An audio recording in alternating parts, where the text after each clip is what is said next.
for a book chat this morning, Nnamdi Chiekwu, an entrepreneur and the founder of Namdex Group. He is a frequent contributor to discussion panels, a lot on commerce, geopolitics, and all over around the world. He's here with this masterpiece, Africa on the Precipice, the blueprints to steer the continent and diaspora to redemption. It's great to have you here. Welcome. Thank you so much. I appreciate it. I love that this addresses not just Africa in Africa, Africans in Africa, yes, but also the diaspora. Looking at the entity, the person inside. Yeah. What necessitated this book? No, absolutely. Thank you so much for having me.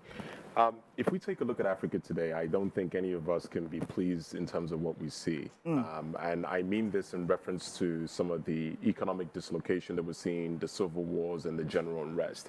And this version of Africa isn't the Africa that we, the millennials, thought we would inherit, right? And so I wanted to provide an explanation.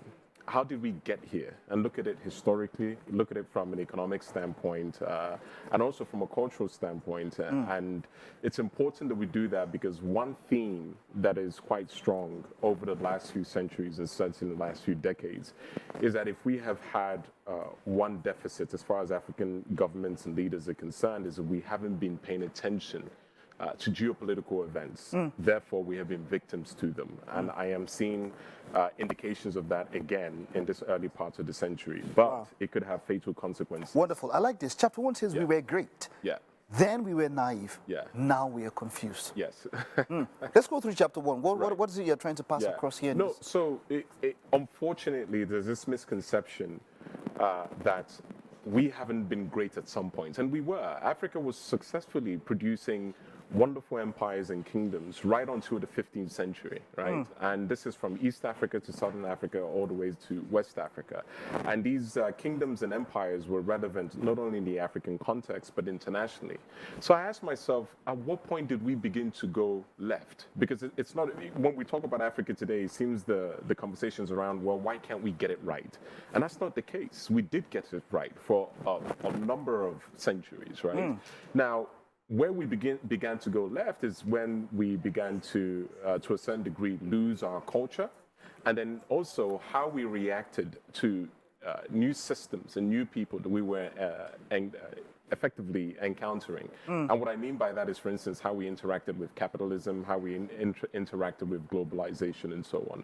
And so strategic mistakes that we've made and continue to make is what leads to the Africa that we see today. All right, so let's take a look at, there's the other chapter that really gets to me is chapter 4. The more you look, the less you see why Africa is still not working. Yeah. So it really took a lot of courage to write that specific chapter, because when I started asking the question, why are we still going in this direction, in a direction that has not yielded the benefits that we would like to see for the continent, I had to prioritize only two things, which is Africa and the truth. And so that chapter, I think, is very important because when you read about Africa, you rarely get the holistic truth in terms of the socio-economic issues that we face, in terms of the historical issues that we face. So I attacked those issues head on and wanted to tell the people the truth, the unvarnished truth. Wonderful. And this is why I would say, even before finishing it, it's reference material. It's something I should see in libraries, in schools. I mean, this is something that you should study because now one read is not enough. Now, the chapter 7 says Africa's blueprint for redemption, painful trade-offs and bold ideas. Yes. This is where we get to the climax. This is it. Yeah. What is the idea you're trying to push in chapter 7? Absolutely. So what I wanted to provide in chapter 7 was a comprehensive plan. Because oftentimes we get into a situation with African affairs and issues where a lot of people talk about the issues, but nobody has come and said, this should be our objective, this should be our strategy, these are the tactics, these are the incentive structures to make the strategy happen, and then this is the implementation mechanism. So these are the 5 elements that are so important in order to drive change. And I wanted to answer that in that chapter. And really the nexus of that chapter is to say, hey, we need to transform our socioeconomic environment in sub-Saharan Africa by 2030. And this is the way we're going to do it, is to finally come under one umbrella, which is this Africa Defense and Advancement Federation. Exactly, that's what I wanted to ask. The ADF, what is the ADF all about? ADAF. So ADAF. ADAF is a supranational entity. that we are proposing effectively that 4 powers should be aggregated to the ADAF level. And these 4 powers are monetary policy and fiscal policy, government oversight, continental security, and international diplomacy. And the reason why we're saying that is that Africa continues to go through this cycle because there is macroeconomic risk that persists.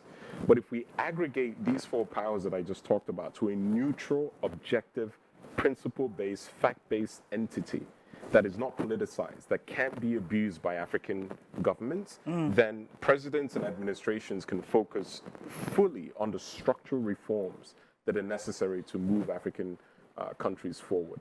So ADAF is no longer, or this concept of Pan-Africanism is no longer a choice for us in this century in order to survive. It's a necessity. It's a condition for survival. Absolutely. Wonderful, wonderful. I once saw, there's a video you also shared earlier where people spoke about how Africa as a continent, it seems like we find it hard to rule ourselves. And so we find out that some of the most advanced Africans are those maybe who the colonizers stayed a bit longer at some point, and you can see some things working. How do we get to that point where we are that we can actually say that we can handle our resources without greed, without trying to embezzle all for somebody? How can we get to that point where people cannot say, where we can say that we can govern ourselves? Because that's what the West seems to think is one of the major issues with us here. Well, we don't have to look too far. One of the driving ideology that I propose in this book, that I introduce in this book, is this concept of Afro Hedonism. And Afro Hedonism essentially says that we need to look back to authentic African socioeconomic models and leadership in order to drive forward. Part of the issue that we've had is there was a lot of socioeconomic models, political models that were working for us. But because we kind of lost our war of conquest with foreign invaders and so on, we let a lot of those things go. So what I am asserting, and the message in this book, is that we need to go back to that. If we are going to get to an Africa that is not only surviving or thriving, but dominant. I like that word, dominant. Absolutely, absolutely. Listen, ultimately, we are in a game of civilizations, regardless of what anybody says.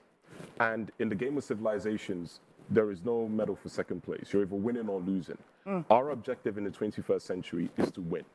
And win means that we have socioeconomic and political territorial control in Africa, but also exert that dominance beyond our shores. Because it's important.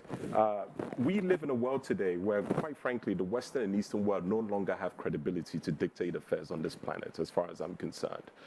Their rationales and their kind of ways of managing geopolitics has proven disastrous. This is what we're seeing. So it is incumbent upon us as Africans, not only for our own preservation, but also for the preservation of this planet, that we introduce our wisdom. Definitely. Thank you so much. If I had an hour with you, it would not be enough. Thank you so much for this masterpiece. So and of course, it's going to be available. You have your social media handles. They can get it from everywhere. No, absolutely. It's available on all platforms, in ebook and print and so on.